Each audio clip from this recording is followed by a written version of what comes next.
5 seconds. Start. மாண்புமிகு பேரவை தலைவர் அவர்களே, நெடுஞ்சாலைத்துறை மானிய கோரிக்கை மீது பேசுவதற்கு வாய்ப்பு வழங்கியதற்கு என்னுடைய நன்றியை தெரிவித்துக் கொள்கிறேன்.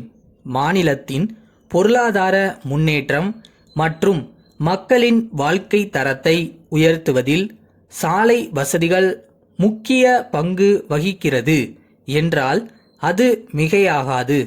அந்த வகையில் நம்முடைய தமிழக அரசு சாலை கட்டமைப்பு வசதிகளை ஏற்படுத்துவதில் முன் முயற்சியும் அக்கறையும் கொண்டு செயல்படுவதை முதற்கண் பாராட்ட விரும்புகிறேன். கடந்த 50 ஆண்டுகளில் பல்வேறு அரசுகளால் எடுக்கப்பட்ட தொடர்ச்சியான நடவடிக்கைகள் காரணமாக இன்று சாலைகள் இல்லாத கிராமங்களே இல்லை என்ற நல்ல நிலைமை ஏற்பட்டுள்ளது. இதற்கு பிறகும் பாதுகாப்பான பயணத்திற்கு தடையாக இருப்பது எது என்பதை நாம் நிச்சயமாக ஆராய வேண்டிய கட்டத்தில் இருக்கிறோம். நம்முடைய மாநிலத்தில் சாலைகள், பாலங்கள் மற்றும் வடிகால்கள் அமைப்பதற்கு அரசாங்கம் அதிகமான நிதியை ஒவ்வொரு ஆண்டும் ஒதுக்கி வருகிறது என்பது ஆறுதலான செய்தியாகும். இருப்பினும் வீட்டை கட்டிவிட்டு அதனை பராமரிக்க தவறுவோம் என்றால் வீடு தன்னுடைய பொலிவையும் அழகையும் இழந்துவிடும் என்பதை நாமெல்லாம் நன்கு அறிவோம். ஆகவே போடப்படும் சாலைகள் தரமாக இருக்க வேண்டும் என்பது இன்றியமையாததாகும். எனவே சாலை பணிகளை மேற்கொள்ளும் போது அவற்றை கண்காணிக்க வட்டார அதிகாரி ஒருவர் ஈடுபடுத்தப்பட வேண்டும் என்று இந்த நல்ல சந்தர்ப்பத்தில் நான் கேட்டுக்கொள்கிறேன். தற்கால நிலைமையில் சாலை பயணம் என்பது பெரும்பாலும் பொழுதுபோக்கு அம்சமாகிவிட்டது. எனவே பயணம் இனிமையாக அமைய வேண்டும் என்பதில் நாம் அனைவரும் ஆவலாக இருக்கிறோம். பயணத்தின் போது இடையில் ஓய்வெடுப்பதற்கு வசதியாக சாலை ஓரங்களில் ஆங்காங்கே தரமான தங்கும் விடுதிகள் அமைக்கப்பட வேண்டும் என்பதை குறிப்பிட விரும்புகிறேன். மழைக்காலங்களில் வெள்ளப்பெருக்கெடுத்து ஓடும்போது போக்குவரத்து தடைபடுவதும் வாகனங்கள் வெள்ளத்தில் அடித்துச் செல்லப்படுவதும் ஆண்டுதோறும் வாடிக்கையாகிவிட்டது. இதனால் உயிர் இழப்புகளும் ஏற்படுகின்றன. எனவே இத்தகைய ஆபத்தான இடங்களை அடையாளம் கண்டு வெள்ளத்தால் சாலைகள் பாதிக்கப்படாத வகையில் தேவையான இடங்களில் சிறு சிறு பாலங்களை கட்டித்தர வேண்டுமென்று கேட்டுக்கொள்கிறேன்.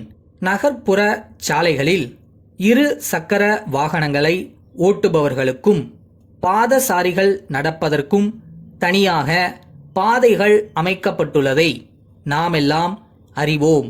ஆனால் கிராமப்புற சாலைகளில் இது போன்ற வசதிகள் செய்யப்படாமல் உள்ளது. இதனால் விபத்துக்கள் ஏற்படுவதை நம்மால் தடுக்க முடியாமல் உள்ளது. எனவே கிராம சாலைகளில் ஏற்படும் விபத்துக்களை தடுப்பதற்கும் அரசாங்கம் தக்க நடவடிக்கைகளை எடுக்க வேண்டுமென்று கேட்டுக்கொள்கிறேன். சாலைகளை அகலப்படுத்துகின்ற பணிகளை மேற்கொள்ளும் பொழுது மரங்கள் பெருமளவுக்கு வெட்டப்படுவதாக சொல்கிறார்கள். அங்கெல்லாம் புதிய மரங்களை வளர்த்து தமிழகத்திலே பசுமை புரட்சியை ஏற்படுத்த வேண்டுமென்று கேட்டு அமர்கின்றேன். மானாமதுரை அண்ணா சாலையில் உள்ள தாமரை புத்தக நிலையத்தின் உரிமையாளர் திரு அன்பரசு கும்பகோணம் பாரதி மேல்நிலை பள்ளி தலைமை ஆசிரியருக்கு எழுதிய 20 ஜூன் 2007 தேதியிட்ட கடிதம். அன்புடையீர், தங்கள் கல்விக்கூடம் கடந்த பல ஆண்டுகள் போல இந்த ஆண்டும் 10 மற்றும் 12ஆம் வகுப்பு பொதுத் தேர்வில் மாவட்டத்தில் முதலிடம் பெற்றுள்ளது குறித்து மகிழ்ச்சி அடைகிறோம். தற்போது புதிய கல்வியாண்டு தொடங்கியுள்ளதால் 6ஆம் வகுப்பு முதல் 12ஆம் வகுப்பு வரையிலான பாடப் புத்தகங்கள் மற்றும் நோட்டு புத்தகங்களை மாணவர்களுக்கு பள்ளி நிர்வாகத்தின் சார்பில் வழங்குவதாக அறிகிறோம். சுமார் 30 ஆண்டுகளாக மானாமதுரையில் சிறப்பாக இயங்கி வரும் எங்கள் புத்தக நிலையத்தில் அனைத்து புத்தகங்களும் எழுது பொருட்களும் உள்ளன.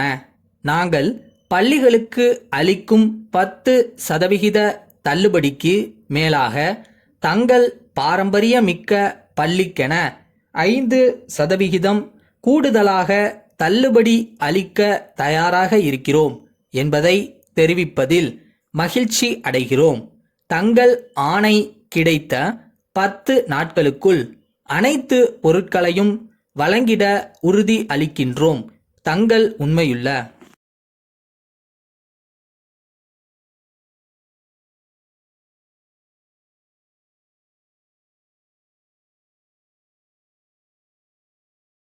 இந்த வாழ்க்கையை ஒரு முறை தானே வாழ போகிறோம். ஸோ போராடு, கண்டிப்பாக ஜெயிப்ப.